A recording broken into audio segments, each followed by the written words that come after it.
All right, grown-ups, it's just our time. I love the babies, but to help you, I gotta speak my mind. This segment's here to help you grow with book reviews, lessons, and things you'll be glad to know. If your little one's restless or looking to play, send them to my other playlist. The read-alouds there will brighten their day.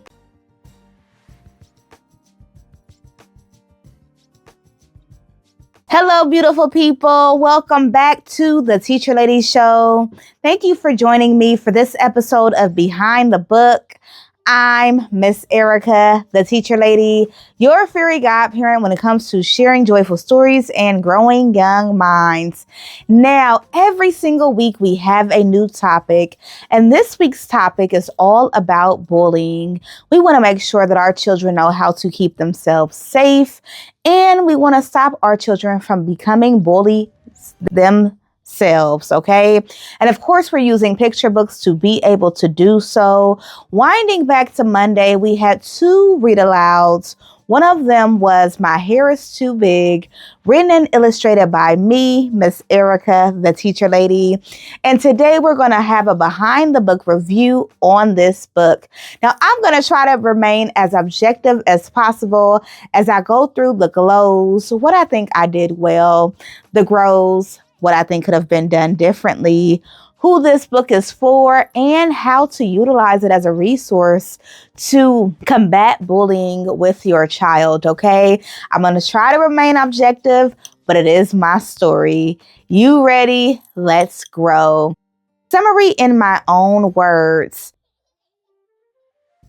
My Hair is Too Big is the story of Michaela, who loves being a pirate up until the point that she is bullied or mistreated for being a pirate. She's told that she can't be a pirate because she does not look like other pirates.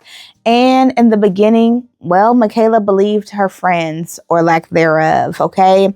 And so it really is the journey of Michaela becoming a person who loves herself, having her own self-confidence, and realizing that anybody with a mouth can have an opinion, but how I feel about who I am is what matters the most.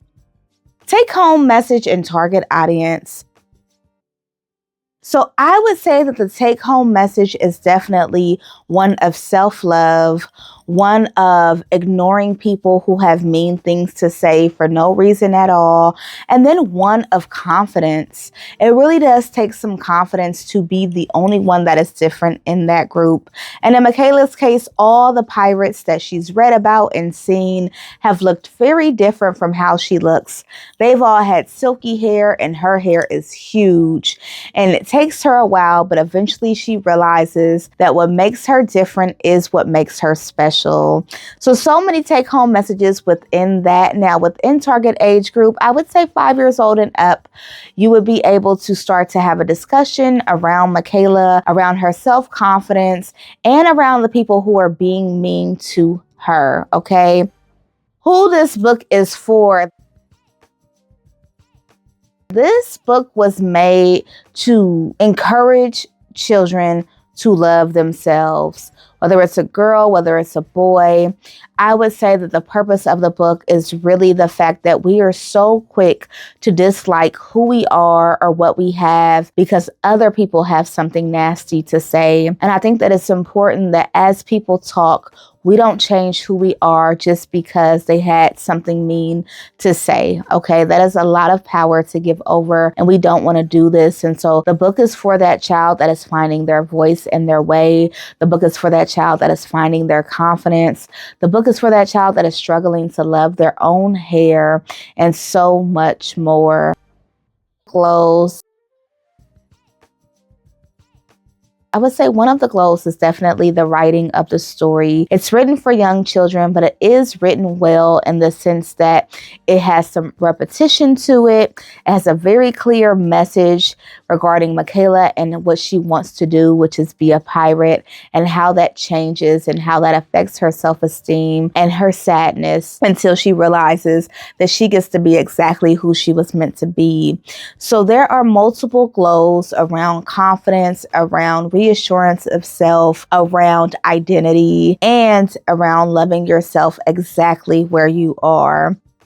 grows. I don't have any for my story. That isn't true for all of my books, but for this one, I really don't have any grows. It is a very straightforward book with a powerful ending, and I really hope that you enjoy it. Make sure you check out the read aloud or purchase the book so that you have more insight as to what it is that I'm talking about. But overall, I would say that the book kind of did what it needed to do, and then got out of there, okay? Discussion points to have with your child. I would definitely comment about times that your child has changed something because somebody else didn't like it. And I would kind of lead them through that conversation. And so ask them, like, is there anything that is comparable to Michaela and her hair? Like, is there anything about yourself that you struggle with because somebody else is being mean about it? And just get to know your child better. Children need to have a safe adult. When children have a safe adult, they will do things like open up about things that they're ashamed of or people that they're scared of, which is essential when it comes to managing bullying, okay? And hopefully just avoiding it altogether. So have those conversations. Have the conversation around how you think Michaela should have responded when those people were telling her what she could not do because of how she looked versus how she actually responded. And ultimately talk about what changed her mind about herself. There's so many avenues and ways to take this book and have a more robust conversation with your child around how they feel about themselves, but using the main character to navigate that is going to be very helpful. Final thoughts. My final thoughts are that this is really a story of a person's journey to loving themselves. I think that we all have some version of this journey. I mean, the book is not about hair. Hair is more so a vessel for the story. You can replace hair with skin color or freckles or pimples or whatever it is. Every child has something that other people like to make fun of or pick at. And it's important that we understand that those are their own insecurities. We should not make them our own, okay? Thank you for learning with me, for growing with me, and for being part of this book loving community. Until next time, you remember to enjoy the moment or go be a joy in the moment. Bye.